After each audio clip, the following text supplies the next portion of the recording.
દિવાલ ઘરની સાહેબ તો મજબૂત રહી જ્યારે ભાઈ નક્કી કરે ગમે એ થાય, પણ હું મારા ભાઈ માટે જીવવા માટે તૈયાર છું. કારણ કે તમે જોજો હંમેશા બે ભાઈઓ ભાગે જુદા થાય ને, આજ સુધીનો નિયમ છે કે બે ભાઈને કોઈ દી હરખાઈ ન હોય. લક્ષ્મી કોઈ દી બે ભાઈના ઘરે હરખી વર્તી જ નથી. એકને ત્યાં અઢળક હોય અને એકને ત્યાં ઘણી વખત એવું જ હોય કે ખાઈને ખાવાના થતા હોય. એક આવું ઘર હતું, એની અંદર સંત મહાત્મા આવ્યા અને સંત મહાત્માએ કીધું, તરત અંદર ઘરનું જોઈ ગયા એટલે તને ખબર પડી ગઈ કે નાનો ભાઈ છે બિચારો ધંધાની અંદર 2-5 ધંધાની અંદર ખોટ કરી છે અને પોતે મૂડીથી સુખી નથી, અને મોટો ભાઈ છે એને તો કરોડોનું હાજુ છે, કરોડોનું. એમ એની કંપનીની અંદર તો આમ શેર બજારમાં લિસ્ટિંગ થઈ જાય આવું આવું હાજુ છે. છતાંય તે તમને મોટો ભાઈ આટલી બધી તારી ઇજ્જત કાઢે, તને આવા શબ્દોથી અપમાનિત કરે, છતાંય તું આ ઘરની અંદર કેમ રે?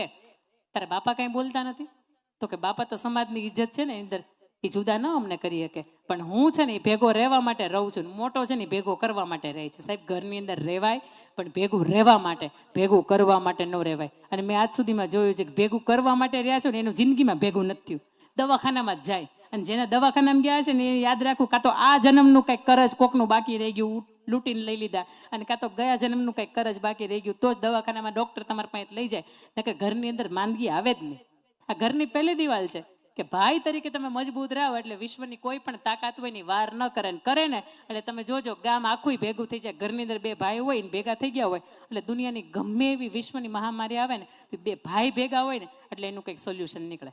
પણ મોટા રીતે હાલતો હોય, નાના રીતે હાલતો હોય, વસલાને એમ થાય કે આપણે જન્મ હુકામીને લીધો એટલે ભેગું ન થાય. ઘરની બીજી દિવાલ એટલે સ્ત્રી પાત્ર. આ બહુ સમજવા જેવી વાત છે. પત્ની કેવી હોય સાધનાબેન, મેં વાત કરી હતી આ વાતની. હાર્દિક પંડ્યાને મળી એવી આવી પત્ની ન હોય ભાઈ. લૂંટેરી દુલ્હન, તમે તમારું કરો હું મારું કરું, નહીં. હમણાં તમે મેચ જોઈ ને, મેચની અંદર તમે હાર્દિક પાંડ્યાને જોયો છે, એ બોલે બ્લુ કલરના વાળ કરાવે, ક્યારેક ને ક્યારેક થાવ ટકો કરાવી નાખે, ક્યારેક એની ગર્લફ્રેન્ડને વળી કરોડોની કાર છે ગિફ્ટમાં આપે, ક્યારેક આગળના ઘરે છૂટું થઈ ગયું છે એના સંતાનને આપે. આ બધું ત્યારે શક્ય બન્યું કે જ્યારે નતાશા બેને એવું કીધું કે તમે હવે પતિ પત્ની કહેવાય ને આપણે છૂટા થવું છે, એટલે તમારો હક હિસ્સો જેટલો પણ છે ને એમાંથી ડાયરેક્ટ અડધો મને લાગે. પણ એટલે ભાગ્યશાળી કે આપણે ગુજરાતી કે એમના માતૃશ્રીના નામ ઉપર અડધી પોણા ભાગની મિલકત હતી, પોતાના નામ ઉપર કઈ હતી નહીં એટલે બચી ગયું.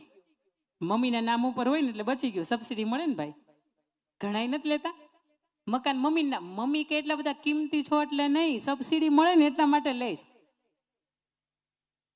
બધું હાલે છે એટલા માટે ભાઈ બચી ગયા કે એના પત્નીને કઈ દેવું ન પડ્યું અને હસતા મુખે છૂટાછેડા થઈ ગયા.